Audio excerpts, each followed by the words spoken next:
Irmão, minha irmã, dando uma continuidade a uma série de mensagens que quem não tiver Bíblia aí, o pessoal vai te alcançar uma Bíblia, você pode ir abrindo aí em Marcos 4.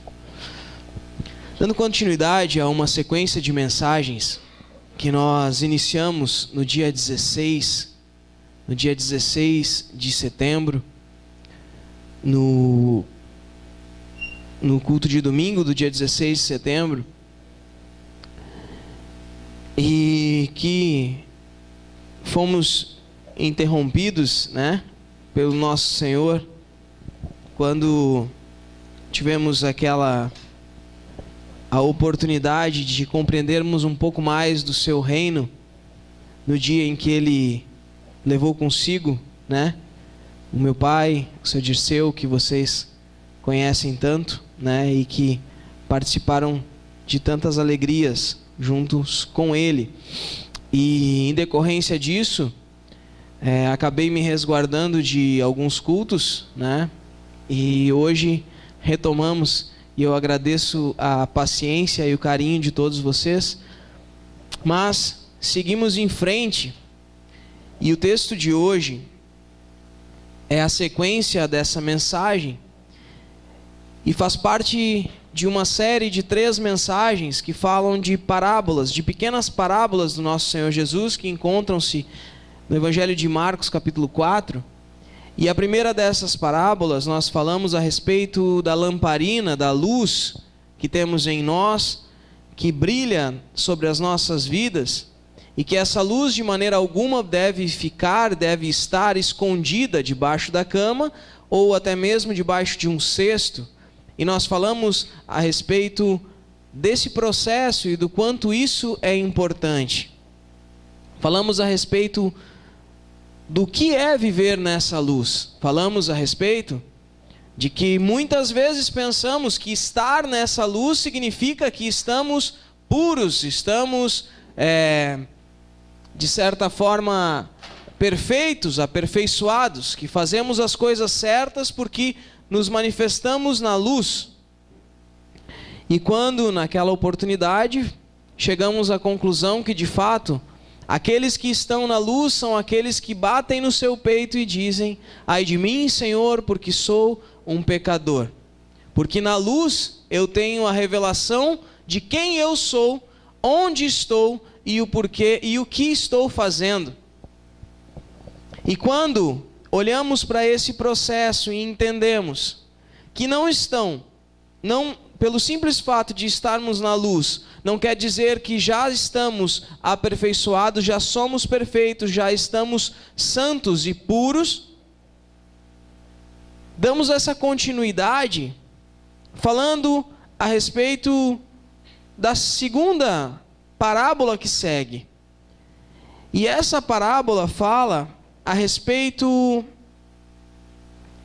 daquilo que talvez seja o mais importante, e é oportuno falar sobre isso, que é desse período que se encontra simplesmente entre o nosso nascimento e o dia que somos levados para a glória de Deus. Hoje vamos falar a respeito desse período da nossa vida, em que crescemos, amadurecemos, passamos adiante aquilo que aprendemos e vamos partindo. Esse período de desenvolvimento da nossa vida. E nesses dias de angústia, de tristeza, Deus falou muito conosco a respeito desse processo. E sem saber que Deus estava, através dessa mesma mensagem e dessa sequência de pregações, que Deus estava me preparando para aquilo que viria, não somente sobre isso, mas de diversas formas, Deus fez questão de nos mostrar depois que tudo estava no seu controle. Nós nos achegamos para entender que uma vez que a luz de Cristo brilha sobre as nossas vidas, uma vez que nos encontramos com o Espírito Santo de Deus, seja através da vida do meu irmão que vem e entrega uma mensagem para mim, seja através da leitura da palavra, que usamos uma mensagem que foi escrita há tanto tempo, seja através de um culto, de uma pregação, seja através de uma conversa, de um aconselhamento, ou até mesmo de uma música que foi escrita sob a inspiração do Espírito de Deus, Ele fala conosco, Ele brilha sobre as nossas vidas. Nós, diante da realidade que vivemos, nos sujeitamos a essa luz. E isso não quer dizer que a partir de então tudo está correto na nossa vida. Pelo contrário, agora nós entendemos aonde estamos. Agora nós podemos ver o tamanho da imundície que temos vivido. E dentro dessa realidade, mesmo diante dessa realidade, Deus ainda nos pega e nos coloca em um lugar de destaque. Não pelaquilo que somos, mas pelaquilo que está em nossas vidas. E esse período da nossa vida, em que mesmo sem sermos perfeitos, mesmo sem ainda termos completado essa jornada que nos foi imposta, somos evidenciados como luz na vida de outras pessoas. Alguns conseguem ver essa luz e assim são transformados também. Essa responsabilidade que temos de fazer isso nos leva a uma pergunta: se eu, mesmo sendo quem sou e praticando tantas coisas que não deveria, mesmo eu, conscientemente vivendo nessa imundícia que hoje vejo, na escravidão ainda de alguns pecados que me aprisionam, ainda vendo que dentro de mim ainda há muita ansiedade, que tem me aterrorizado, porque a ansiedade nada mais é do que o medo de enfrentar aquilo que está por vir, medo de acreditar naquilo que está ali adiante, e esse medo nos aterroriza, a gente fica sem saber o que fazer. Eu confesso para vocês, e esse vai ser o meu último desabafo, que no primeiro momento que eu retornei ao trabalho, eu conversando, tem um momento lá no meu trabalho onde eu coloco todos os guris na minha volta, todos os presos, né? E eles são em torno de 50 adolescentes que cometeram crimes, e eu falando para eles que eu entendia pela primeira vez a falta de segurança que eles sentem e por isso tentam se afirmar. A falta que a estrutura e que a família e que aquela pessoa que te dá o respaldo para prosseguir faz, que de certa forma nos desestabiliza. E eu pude compartilhar com eles que aquele que Deus usou até o dia 26 do mês de setembro de 2018, de mês de agosto de 2018, para ser a referência sobre a minha vida e a seta que apontava para Cristo, completou a sua jornada e me deu a possibilidade de seguir adiante e prosseguir sendo agora eu alguém que serve como seta para outras pessoas. E encontrar essa segurança em Cristo, buscar essa segurança em Cristo, não é uma tarefa fácil, meu irmão. Porque é muito mais fácil acreditar naquilo que a gente pode ver, naqueles em quem a gente pode tocar.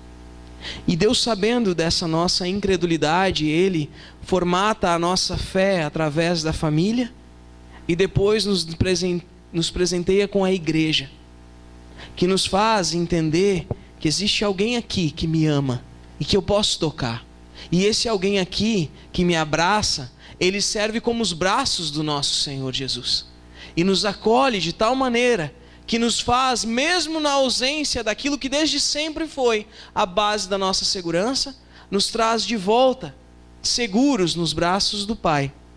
Um Pai que é tão bom, que nos presenteou também com uma vida eterna, onde todos nós estaremos juntos para sempre e que vem a nos confortar no dia após dia.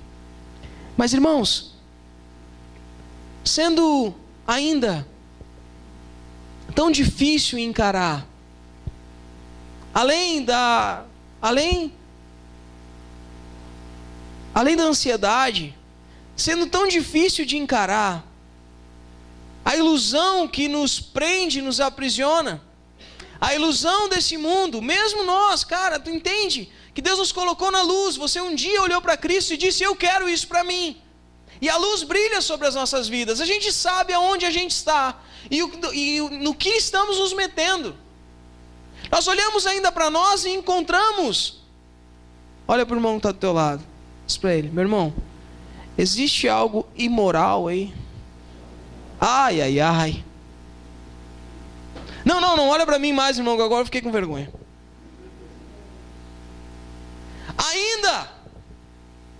Ainda, dentro de nós, existem ilusões que nos aprisionam a esse mundo, fazendo com que dentro de nós, alguns desejos que não deveriam estar sequer passando pela nossa cabeça, ainda refletem nos nossos atos. E eu digo para vocês isso, porque infelizmente, aquele que é colocado na luz de Cristo, ele ainda é evidência, por cometer alguns pecados dessa ordem, de tão difícil aceitação de tanta gente.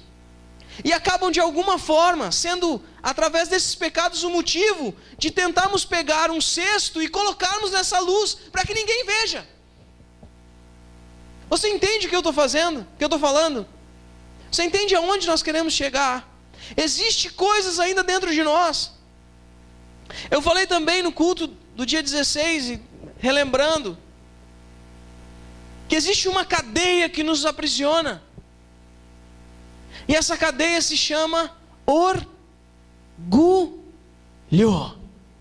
Que palavra feia de falar assim separado, né? Orgulho. O orgulho nos aprisiona, nos sufoca. E nós vamos chegar nisso. Irmão, esse mesmo orgulho que nos sufoca, nos aprisiona, é aquele que nos faz nos separar das pessoas, porque nós nos sentimos tão superiores a elas, que nós não admitimos opiniões, e ficamos sozinhos. E essa solidão, ela, devido ao nosso orgulho, aos nossos pecados, a nossa imoralidade, a ansiedade de querer viver, tudo isso nos faz cada vez mais queremos viver isolados. Porque diferentemente do mundo, onde se expõe e tem esse orgulho de tudo que se faz de errado, dentro da igreja as mesmas coisas continuam acontecendo, só que encobertas. E isso nos faz cada vez ficarmos mais sozinhos, porque enquanto estamos sozinhos, ninguém vem para a nossa volta e descobre quem nós somos.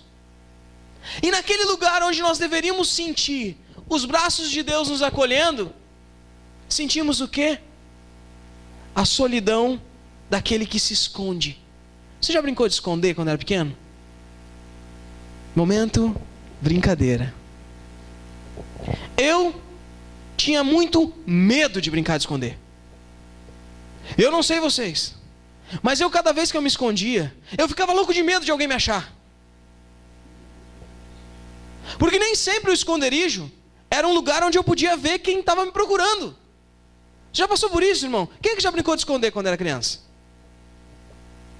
Tem um monte de político brincando de esconder agora, fazendo campanha, né? Brincar de esconder quando é criança é muito divertido. Todo mundo se esconde, fica um lá contando, né? E aí tu vai e te esconde atrás da cortina, não, embaixo da cama, e tu fica lá escondido. E eu ficava louco de medo, porque a qualquer momento alguém poderia me encontrar. Mas eu que deveria estar pensando em assustar. Mas eu estava louco de medo, porque eu não sabia quem viria. Não é? Por que eu estou falando isso? Nem sei mais, cara. Por que eu estou falando isso? Estou falando isso para você, porque esse medo de encarar essa realidade, essa vida que nos faz um mistério diante dos nossos irmãos, ele é assustador. Imagina que eu mentisse para vocês até hoje que eu uso peruca. Desculpa, irmão, se você usa uma peruca, não tem problema com isso. Mas ia ser muito engraçado o dia que alguém viesse e disse assim: ei, irmãozinho,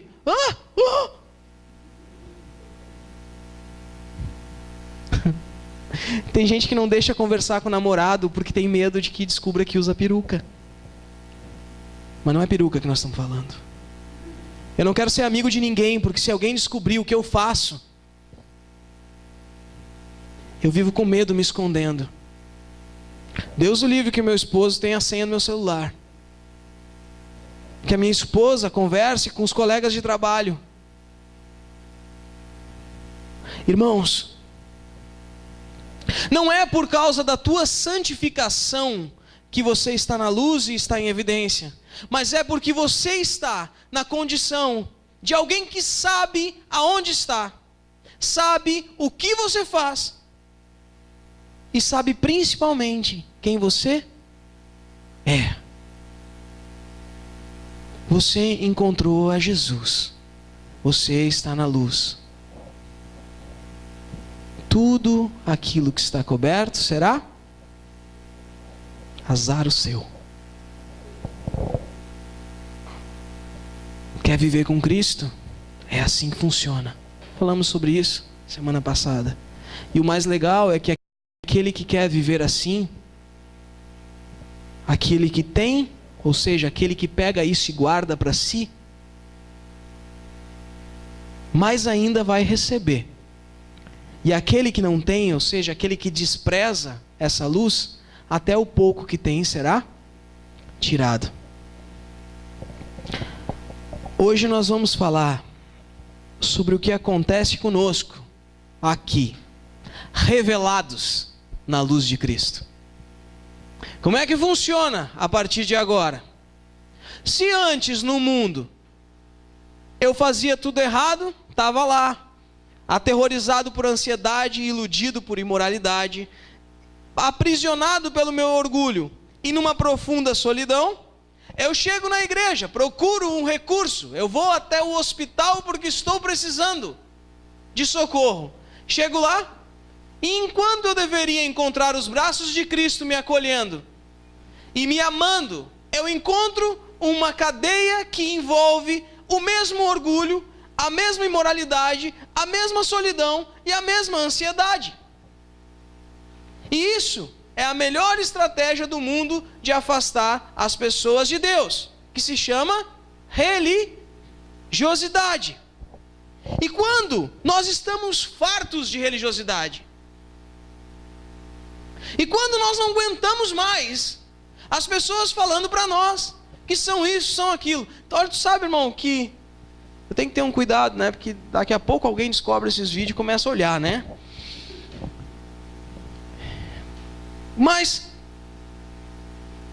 o brabo de ir em alguns eventos sociais, como aniversários e essas coisas assim, é que vira e mexe tu encontra um crente. Não encontra um crente? Aí tu encontra um crente e ele começa a despejar toda aquela baboseira que ele vive falando e fazendo de conta que faz para todo mundo que ele encontra, dizendo que é crente. Ô irmão, olha, hoje estava na brecha, irmão, mas aí quando eu vi, eu peguei, tive um momento de oração com Deus, fui no monte, subi, vi umas luzinhas, agora é o seguinte, eu estou revestido, estou cheio do poder, irmão, eu jejuei essa noite, seguinte, agora eu vou botar a mão na cabeça, irmão, vou expulsar demônio, vou fazer, olha, o céu vai descer na terra, meu irmão, aleluia. E ele vai e despeja aquele monte de coisa em ti, e tu fica, meu Deus do céu, cara. Quantas vezes ele já falou essas mesmas coisas, só que em ordens diferentes. E aquilo me irrita de um jeito, e me perdoa, irmão. Porque eu preciso de uma paciência para essas coisas. Isso me irrita tanto. Cutuca o irmão que está ao teu lado assim, esse pastor é doido. Eu não sei vocês, mas assim, qualquer coisa que me deixa irritado é a pessoa não ser natural. Sabe? Não ser natural. Eu estava vendo a pregação agora, antes de vir para cá no carro, e eu fiquei pensando assim, cara, que voz bem desgraçada é essa que eu tenho, tia? Eu vi o pastor Jorge pregando na semana passada, irmão, não sei o que, né? Um vozeirão, pastor. Bom, o senhor podia estar no rádio. E eu fui ver e quando mais eu fico nervoso, pior fica. Eu disse, não, hoje eu vou chegar lá, vou dar uma caprichada. Vou dar, irmãos, né? Mas o pastor fala assim mesmo. Imagina eu falando assim o tempo todo, hein? Ia aguentar? Não ia. Olha, já não estou aguentando mais. Não irrita quando alguém faz de conta que é o que não é. E você olha para a trajetória. Agora vou usar um exemplo ótimo. Desde que meu pai faleceu, ele, como vocês sabem, ele tinha um monte de coisa que ele fazia. E uma das coisas que ele tinha, e tem ainda, na verdade agora nós temos lá em casa, é uma horta suspensa em cima do muro. E essa horta, se ela fosse uma armadilha para capturar lesmas, ela funcionaria de uma forma tão eficiente que eu duvido que alguém tenha uma armadilha para capturar lesmas que funcione tanto quanto a horta lá do pai. E o que acontece? Cada vez que a gente chega naquela horta lá, tem pelo menos umas 35, 40 lesmas em cima. E ela é desse tamanho aqui, vai daqui a parede ali. Ó. Só que a lesma, ela deixa um rastro. Tu olha e diz assim, malvado, onde é que tu vem vindo? E tu vê que ela percorre um longo caminho para chegar ali, para comer as cebolinhas. Quando a gente olha para a vida daquele irmão que está falando blá, blá, blá, blá, blá, blá, blá, blá, eu olho para o rastro que ele deixa. E tu olha aquele rastro ali e diz assim, hey, não, a mim, Jasmin. Isso nos deixa irritado. Porque às vezes a gente é estimulado a pensar que uma vez que nos coloca em uma posição de evidência, nós somos santos, nós somos os melhores, e tudo que tinha de errado em nós já está resolvido.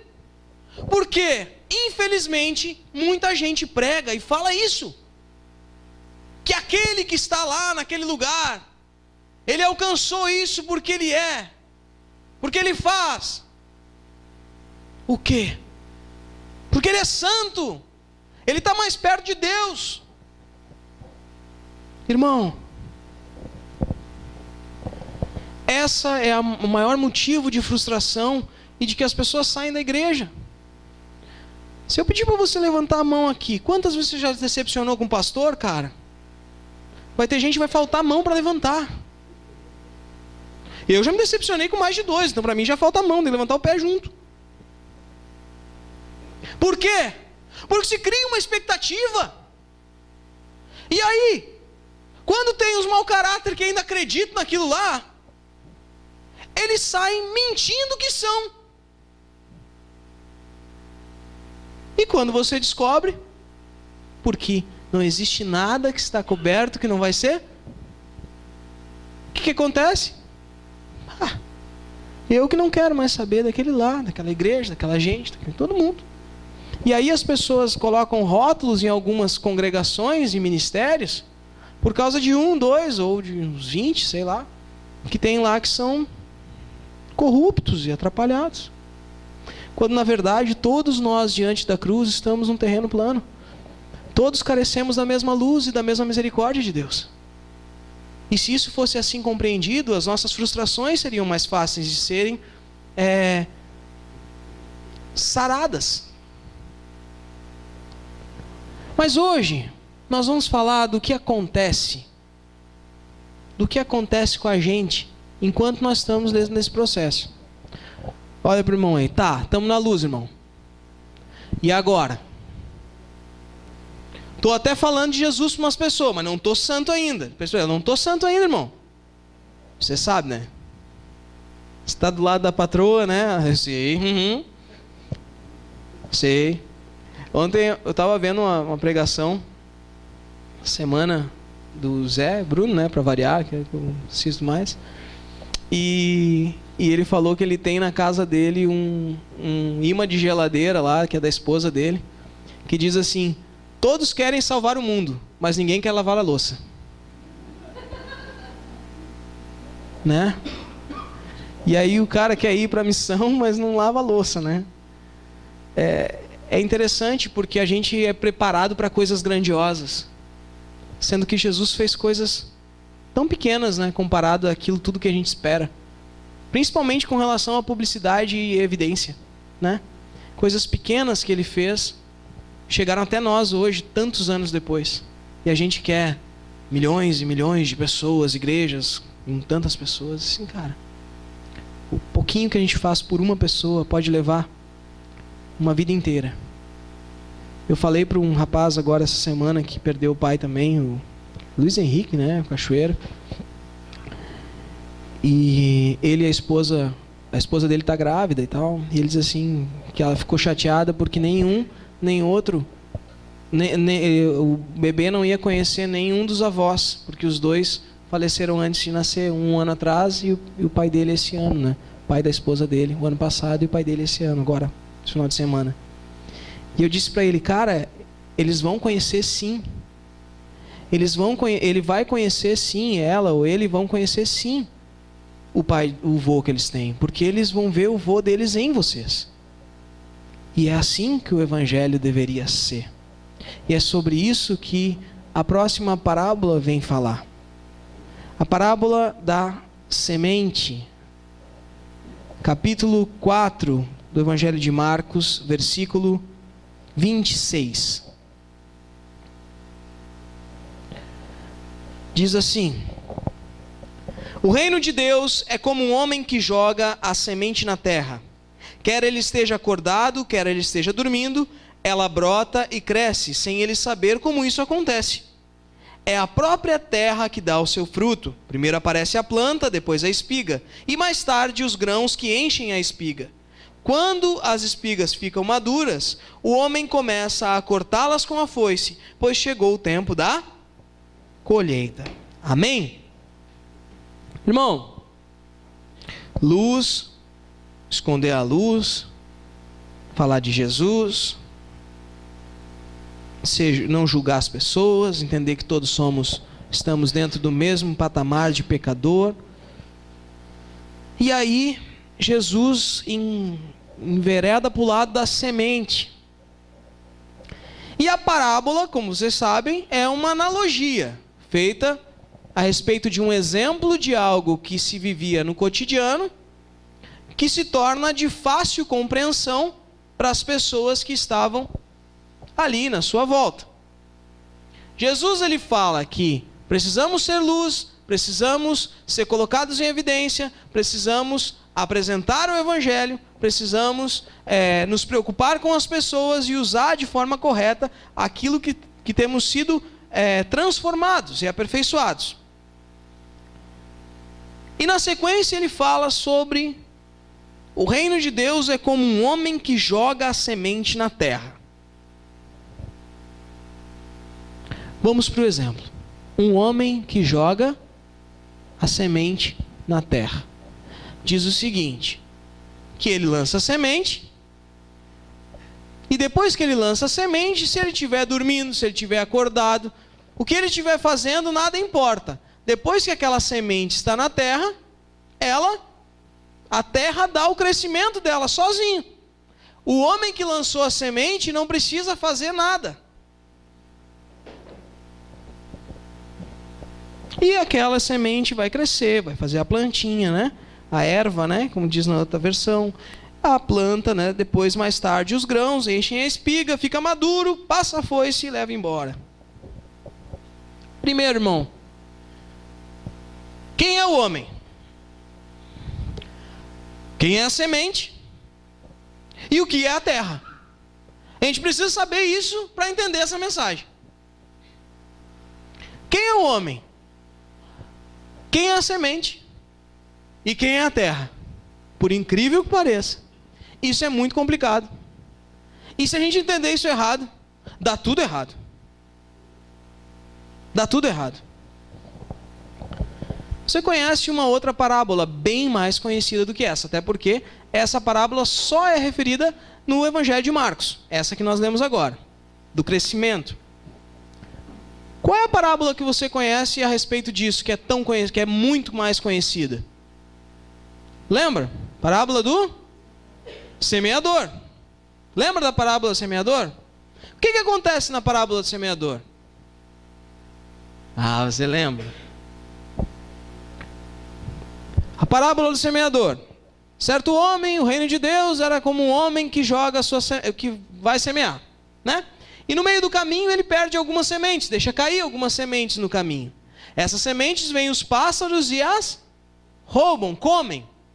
Depois ele lança sobre uma terra cheia de pedras, né? Vem o sol e essas pedras não enraizam a terra, porque a terra é rasa, e o sol vem e seca a essa planta logo que ela está nascendo. Outra semente cai em um terreno cheio de espinhos. Quando a planta vai crescer, esses espinhos vêm e sufocam a planta. Mas existe aquela semente que cai sobre a terra boa, terra fértil. E que essa planta vem, cresce e dá em boa medida, né? Em 100, 10, 1000, não sei quantos por um. E essa parábola, por incrível que pareça, está logo antes. Vira sua Bíblia assim, ó. Não vira a Bíblia, né? Só passa a página para trás aí. Capítulo 4. Está aí, capítulo 4, 1. O que está escrito aí? Olha aí. Olha lá o versículo 13. Escutem. Certo homem saiu para semear. Olha aí, está aí. Ó. Estava espalhando semente, algumas caíram na beira do caminho, os passarinhos vieram, comeram tudo. Outra parte das sementes caiu num lugar onde haviam muitas pedras e pouca terra. As sementes brotaram logo porque a terra não era funda, mas quando o sol apareceu, queimou as plantas e elas secaram porque não tinham raízes. Outras sementes caíram no meio dos espinhos que cresceram e sufocaram as plantas. Por isso nada produziram, mas as sementes que caíram em terra boa brotaram, cresceram, produziram na base de 30, 60 e até 100 grãos por um. E aqueles que têm ouvido para ouvir isso, ouçam. Bom, sementes, terra e um cara que tocou a semente.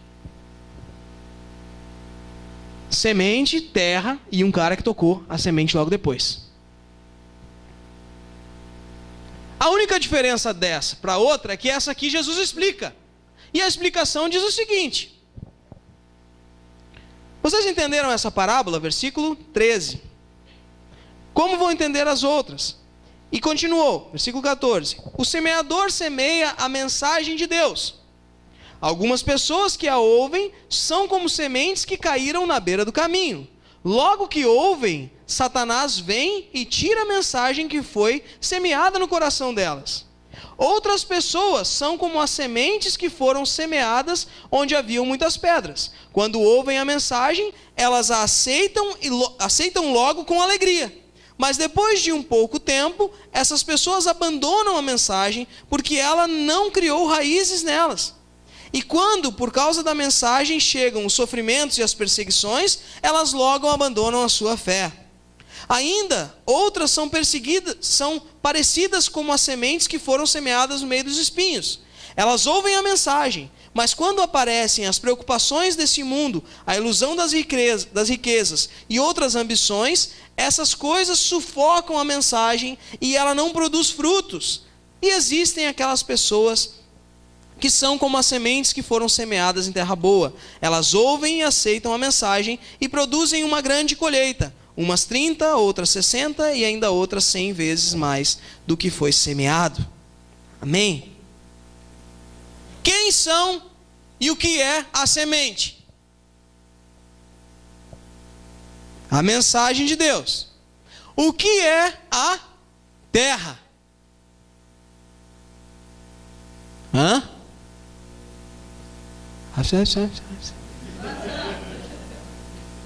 O coração.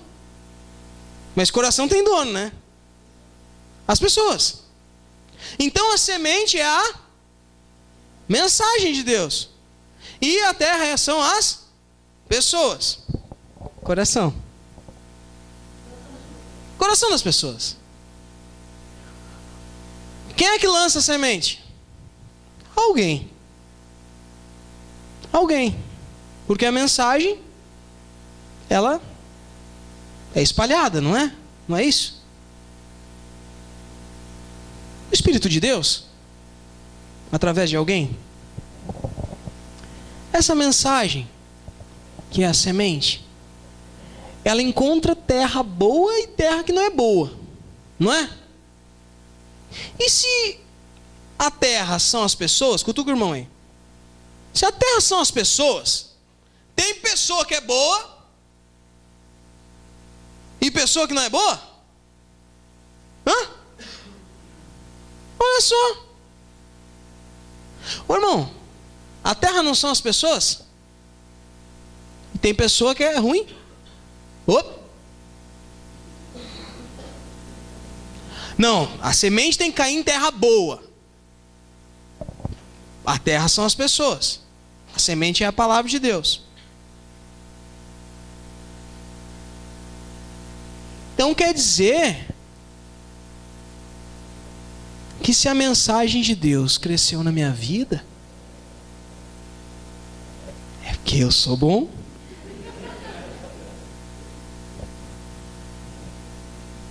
Ô, terra boa.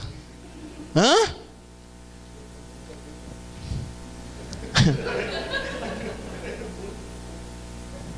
É terra tão boa. É terra tão boa. Que deu tão certo, que agora fui colocado em evidência. Deus me levantou. Irmão, olha onde é que a coisa pega. Você conhece um varão aí que se acha a terra melhor que tem? A última terra do saco de terra. Sabe aquela terra que tu compra lá na floricultura, lá aquela que é cara pra caramba? Né? Melhor terra. Uma vez eu fui visitar um amigo, lembra que eu tô falando de terra, da terra boa, senão eu vou me esquecer.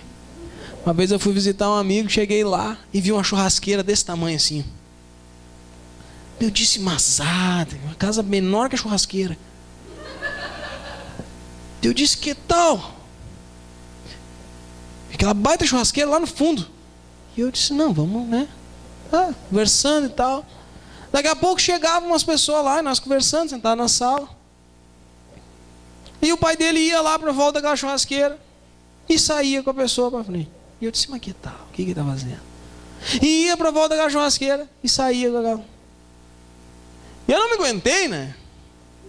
Não me aguentei. Eu disse assim, tchê, o que é que tem ali naquela churrasqueira? Ele, mas não sabe. O pai tem um minhocário. Minhocário. Daí ele tocava um monte de terra lá, as minhocas comiam a terra, e daí sabe o que acontece quando come, né? E ele vendia aquela terra muito mais caro do que qualquer outra terra.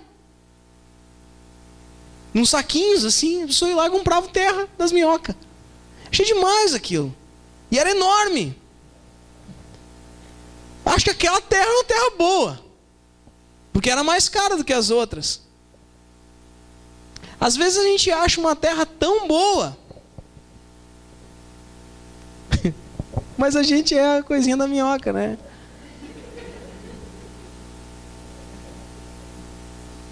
Mas essa palavra veio, falou comigo, está dando certo. O que é isso, Maurício? A palavra, a semente. A terra são as pessoas. Irmão, a verdade é que nós somos um complexo envolvimento da semente com a terra. Porque aquilo que nasce da nossa vida é algo que já não somos mais nós.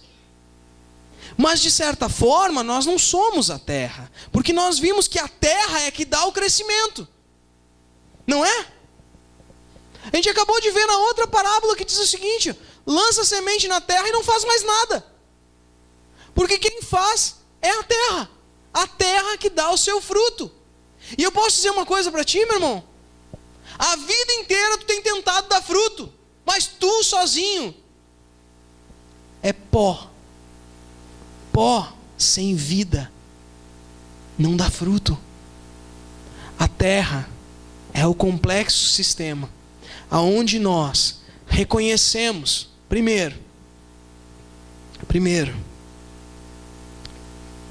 que às vezes a mensagem chega na nossa vida.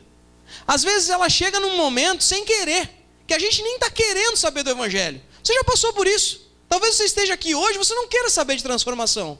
Você não queira saber de Evangelho. Quando eu falei em imoralidade, então, aí fechou as portas da casinha. E aí o que acontece? Eu não quero saber disso. E essa mensagem, ela vai chegar sem querer na tua vida, porque tu não queria isso. E é como se eu tivesse deixado cair no meio do caminho. O diabo vem e nem deixa que germine. Ele vem e rouba de você. E você continua sendo aquela terra ali, aquele pó que não dá em nada. E você na sua caminhada, na sua jornada, você iludido por esse mundo, iludido por um sistema, iludido pelas possibilidades de tudo aquilo que estava por vir, você olha para aquilo que está acontecendo e é tanta ilusão que se torna pedra na tua vida.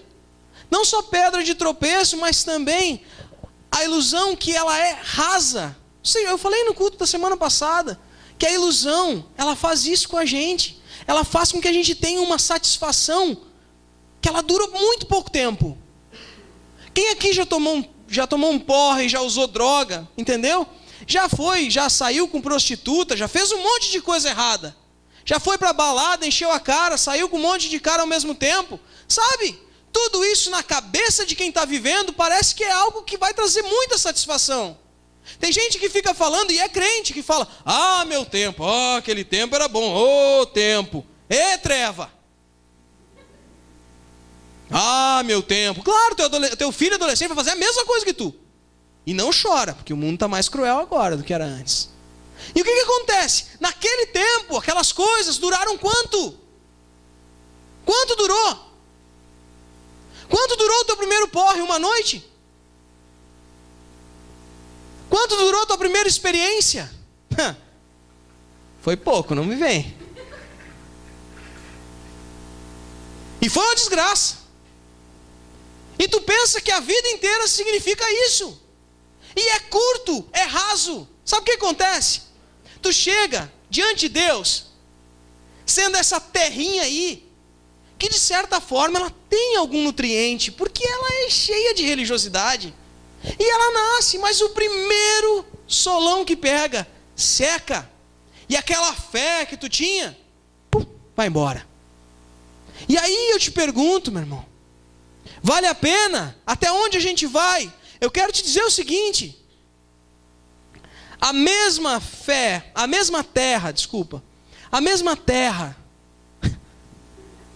terra que às vezes é cheia de pedras e é rasa, às vezes é sufocada pelo orgulho. E está vendo que eu estou falando das mesmas coisas? Estou falando da ansiedade, estou falando da solidão, estou falando do orgulho. E já falei da imoralidade. E sabe como é que ela é sufocada com orgulho? Quer ver? A mensagem vem através da palavra, da pregação, através da música, através da leitura da Bíblia. Ela vem através de alguém que te aconselha, alguém que fala contigo. Ela vem através da tua oração, Deus fala contigo. E aquela mensagem arde no teu coração.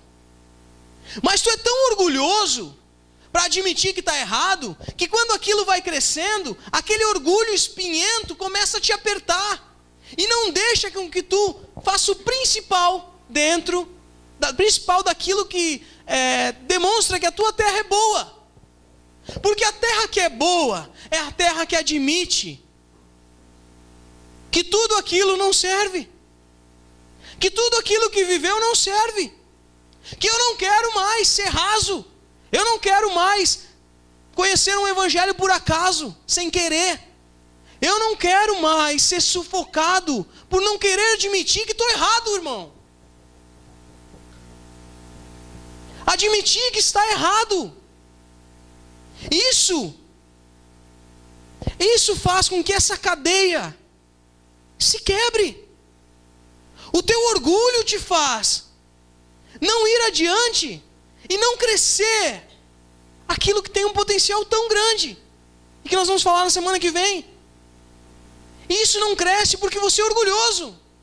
Mas quando eu admito que estou falho, quando eu admito que careço de mais profundidade na minha vida, na minha fé, eu preciso não só de pó que sou, mas de terra que é fértil, porque tem a presença de Deus. Você lembra quando nós falamos a respeito do Espírito Santo? Você lembra que quando ele começa a fazer morada em nós, e essa luz que brilha nos mostra quem nós somos, isso traz vida para aquilo que era pó. Você lembra? Adão, antes de ser Adão, o que ele era? Pó. Pó. Se vocês varrerem a casa alguma vez na sua vida, você vai ver o que é pó. Pó é terra. Não, pó é pó. Pó é pó. Pó não tem vida. Pó não tem vida. Terra tem vida. E quando Jesus está falando a respeito dessa semente que é lançada na terra, e que a terra por si, ela mesma gera a vida, ele está falando dessa terra. Ele não está falando de uma terra rasa. Ele não está falando de uma terra maldita, que trouxe abrolhos e espinhos. Ele está falando de uma terra fértil, de uma terra que é purificada, uma terra que tem vida. E essa vida produz vida. Essa vida produz vida. E na verdade, aquele que antes pensava que era a melhor terra, o que ele precisa entender: eu sou só terra. Eu sou só pó. A vida que existe em mim não é minha, foi Deus que me deu. Tudo aquilo que há de bom não é meu, foi Deus quem fez. E agora, o que eu vou fazer? Tudo aquilo que eu vivi, eu não quero mais. O que eu quero agora é seguir uma vida. Seguir uma vida em que eu não sou mais aquele que toma as decisões. Porque a principal decisão eu já tomei. A minha principal decisão é que eu quero entregar tudo para aquele que vai decidir a partir de agora. Olha para a pessoa que está do teu lado. Diz para ele assim: irmão, se a semente foi lançada e você foi terra boa, é Deus quem vai dar o crescimento. Olha para mim agora. Se Deus vai dar o crescimento, para quê? Para quê ficar ansioso, irmão? Para que ficar ansioso, irmão? Sabe por que eu estou falando isso para ti? Porque eu achava que meu pai ia durar 200 anos. Ele durou 70. Ele durou 70 e foi o tempo em que Deus olhou e disse: é chegada a hora da colheita. Passou a foice e levou. Foi bem assim, irmão. Meu pai não ficou na terra apodrecendo. Ele estava pronto. O que tinha para acontecer, aconteceu. Deus veio, passou a foice e levou. Sabe por que você está aqui ainda? Sabe por quê, irmão? Porque você não está pronto ainda. Porque o dia que você estiver pronto, você vai embora. Não importa que você come salada todo dia, irmão. Não importa que você tome seus remédios. Não importa que você ainda é um jovenzinho. O dia que estiver pronto, passa a foice e vai embora. Sabe por que eu estou lembrando isso para vocês? Porque existe algo a ser feito. E você que se acha bom o suficiente e que não precisa de nada, eu quero te dizer, se você fosse bom o suficiente, você não estava mais aqui. Tem algo a acontecer. Existem coisas a serem aperfeiçoadas. Existem coisas acontecendo na tua vida. Mas o que tem abafado isso? Não sei. Mas eu quero te dizer o seguinte: em Cristo, tu está na luz. E se tu está nessa luz, a tua terra é boa. Porque essa terra está nascendo, está gerando. E se está gerando, irmão, acalma o teu coração.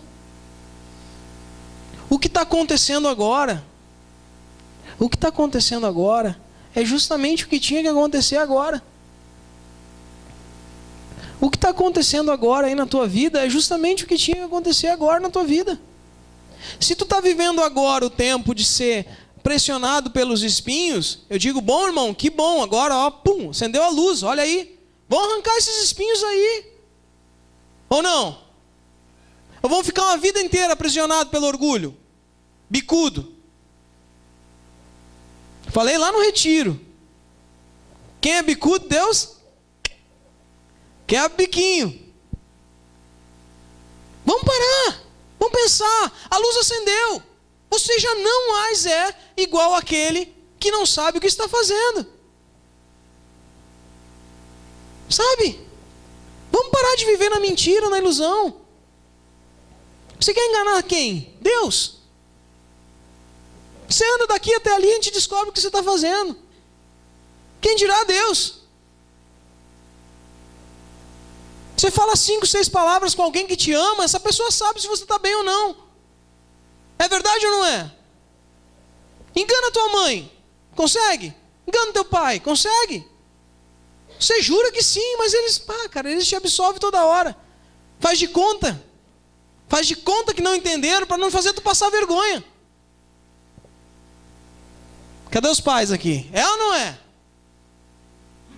Faz de conta para não fazer passar vergonha.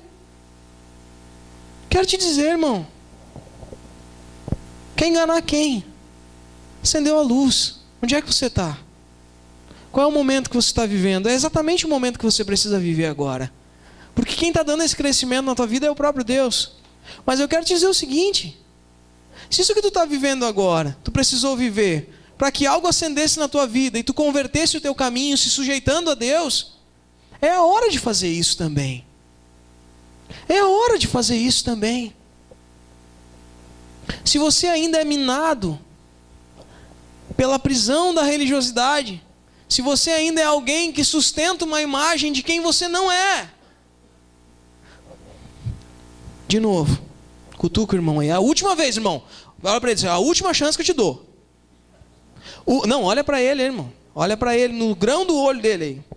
É a última chance que eu te dou, irmão. Diz para ele assim, você não precisa ser religioso. Não, diz assim, não, é verdade, você não precisa ser religioso. Todo mundo sabe que você não é perfeito. E eu te amo assim.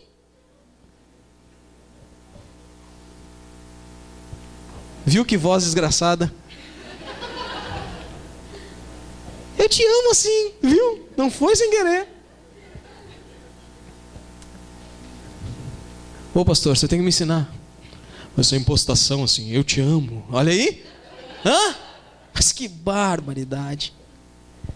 Irmão, é bobagem, a gente brinca, mas é tão sério isso. As pessoas andam cansadas de carregar essa imagem. Seja livre, cara. Seja livre. Quando eu pensei nessa mensagem, eu disse assim, cara, como é que a gente vai concluir isso? Porque é tão difícil. É tão difícil dizer para as pessoas o seguinte, que elas são, sim, as autoras da sua própria história. Porque elas que tomam as decisões que elas tomam. Porque elas têm liberdade de escolha, de decisão. Porém, o crescimento da vida dela não depende dela. Olha como isso é louco. Você é que escolhe aonde você vai. Mas o crescimento da tua vida não depende de ti. Como? Como é que isso acontece? É como se o galho escolhesse o lado para qual ele iria esticar os seus braços. Mas ele só iria esticar esse braço se viesse a força que era necessária para que aquilo acontecesse. Ficou mais louco agora ainda, né? Mas pensa comigo. É como se você com a força que Deus te dá, com aquilo que Ele te prepara para fazer, você olha para aquilo que parecia impossível e diz: cara, é isso que eu tenho que fazer, porque eu tenho força, existe algo dentro de mim que torna aquilo que é impossível possível, porque com a força que Cristo me dá, eu posso fazer qualquer coisa. E você olha para aquele toquinho e pensa: cara, eu vou ser uma grande árvore. E aí no outro dia você pensa que aquele galho vai estar desse tamanho. Ele cresceu 1 milímetro. E aí você fica ali, cresce, cresce, cresce, cresce. E quem dá o crescimento é Deus. Você olha: bah, não sabia cantar, não sabia tocar violão, agora eu estou tocando. Bah, que legal. Não, agora eu vou ganhar as nações, as multidões, não sei o quê. Não, agora você vai tocar no grupo. Porque é para isso que dá, por enquanto. Amém. Uau, agora eu estou tocando. Cara, tu não sabia nem segurar o violão. Mas não, quer ser o Fernandinho. E aí já compra a guitarra mais cara, um monte de pedal. E acha que aquele negócio é videogame. Por que eu estou falando isso? Porque o cara deixa de viver o momento que está vivendo. Quer ver? Quem já teve um filhote de pet, um bichinho? É tão legal quando eles estão pequenininhos, né? A gente tem uma vontade que eles continuem pequenininho. O Rafa comprou um capa preta uma vez. Cadê o Rafa? Né? Ele disse: bah, ganhei um capa preta. Até hoje ele está micro, né? Capa preta. Ficou desse tamanho assim. Capa preta. O sonho se realizou. Viu? O impossível aconteceu, Rafa. Por que eu estou falando isso? Quando a gente é pequeno, quando a gente está no colégio, a gente está louco para ser velho. Quando a gente está velho, a gente está louco para voltar atrás. E não, na verdade, eu quero ver cada vez ficar mais velho. Mas, irmão, por que a gente está sempre querendo algo ali adiante? Por que a gente não entende que a gente está onde a gente deveria estar? Porque Deus não quer, porque o diabo não quer que a gente descanse, que a gente aproveite esse crescimento. Na nossa família, a gente está vivendo um momento muito louco, muito estranho, muito difícil. Mas eu entendi que não adianta eu ficar bravo com isso. Não adianta eu ficar apavorado com isso. O que eu tenho que fazer é descansar e aprender o melhor que eu posso aprender nesse momento. Porque esse é o momento de crescer nessa direção. Porque aquilo que vem de força de Deus nesse momento para a nossa vida é para enfrentar essa circunstância. E nós só temos isso para fazer. Eu estava olhando um jogo de futebol hoje de tarde, lá que estava dando na TV. E eu ainda falei com meu colega: cara, que ridículo isso, né? O cara leva um cartão amarelo e fica enlouquecido gritando em volta do juiz. Você já viu isso? Fica gritando em volta. Ele me deu 1000 justificativas para isso, mas eu disse: cara, mas o principal não vai acontecer. Ele não vai pegar e tirar aquele cartão e dizer assim: não, agora desculpa, já que tu tá brabo, eu não vou te dar mais o cartão. Ele não faz isso. Não importa o quanto tu xie e brigue. Às vezes a gente faz isso. Irmão, a falta foi marcada. Não adianta eu ficar brabão. O Grêmio perdeu o Grenal. Não adianta dar discurso enraivecido, né? O que tem para fazer agora? Misericórdia, graça, né? O que a gente tem para aproveitar agora, já que as coisas aconteceram como estão acontecendo, é olhar para a nossa vida e dizer o seguinte: amém, Senhor. É Tu quem dá o crescimento. E se ainda não cresci o quanto eu preciso, a culpa é de quem? Se eu ainda estou cometendo algumas falhas, eu sei o que eu tenho que fazer para parar. Então eu não posso botar a culpa em Deus. Mas de certa forma, se eu estou me dando por conta agora de novo, é porque de repente Deus quer me dar mais uma chance da sua misericórdia. E o que eu vou fazer a partir de agora? Eu tenho como olhar para o que está acontecendo agora e tomar uma decisão aqui para frente. O que não aconteceu ontem, o que a gente queria que acontecesse hoje, mas foi reservado para amanhã, não adianta. A cada dia existe o seu próprio mal. Irmão, Deus é quem dá o crescimento. Aquilo que há de bom em você não foi você que fez, Ele que fez. E se Ele fez antes, por que Ele vai parar de fazer agora? Por que Ele vai parar de fazer agora? Se Ele foi bom até o dia de hoje, por que a partir de agora Ele vai ser mal? Só porque você quer? Porque você está ansioso? Porque você está brabo? Porque você é orgulhoso e não consegue admitir que Deus sabe mais da sua vida do que você mesmo? Ele conhece cada caminho e o porquê Ele faz cada coisa para que você pense o que você está pensando agora. Ele sabe mais de você do que qualquer outra pessoa. E o caminho do crescimento da tua vida para essa noite é justamente o que você tem vivido hoje. Que terra você é?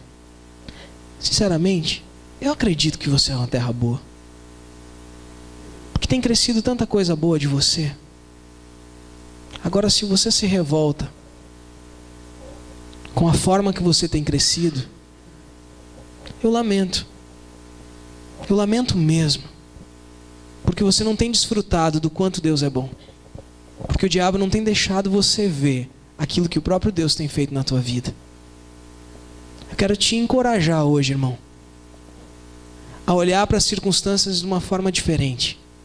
E entender que você não é só terra boa. Mas você é uma terra que olhou para tudo nesse mundo e disse: não, agora eu quero ser uma terra boa e em mim não tem nada de bom. O Espírito Santo veio sobre a tua vida. E agora, isso que estava de bom em você, criou uma plantinha que vai crescer um fruto, que vai dar uma espiga, e essas sementes vão ser espalhadas por muito tempo, até que um dia chegue o fim dessa trajetória e a colheita leve você para a eternidade. Enquanto você está crescendo, enquanto você tem frutificado, eu quero dizer para você: aproveite. Aproveite as sementes que são lançadas sobre a tua vida. Aproveite as pessoas que Deus colocou na tua vida. Aproveite os momentos que Deus tem te dado. Lembrem-se, quem dá o crescimento, quem vai fazer com que isso tão complicado que você costuma sempre fazer, que você pare de fazer, vai ser o próprio Deus. Ele tem os seus meios, e eu garanto para você que eles são eficientes. Mas aproveite, quando Ele fizer, não fica brabo e tente se esconder dentro de um cesto. O Senhor quer que você esteja num lugar de evidência, para mostrar para todo mundo o quanto pode alguém tão pecador ser transformado em alguém que lembra o próprio Filho de Deus. O Senhor quer te trazer para perto. Se você quiser, cresça. Desfrute do Espírito que te dá esse crescimento. Amadureça. Acredito que Deus tem nos chamado para um tempo de amadurecimento. Um tempo de encontrar a segurança nele. Um tempo de não sermos mais meninos, levados por qualquer vento. Mas um tempo de raízes profundas, galhos fortes, que resistem às tempestades desse mundo e que passam pelas circunstâncias mais difíceis. E elas são difíceis, mas que sobrevivem e continuam, porque existe um propósito maior do que os teus próprios galhos. Porque aquele quem te manteve ontem e vai continuar te mantendo. Você acredita? Feche teus olhos, curva tua cabeça.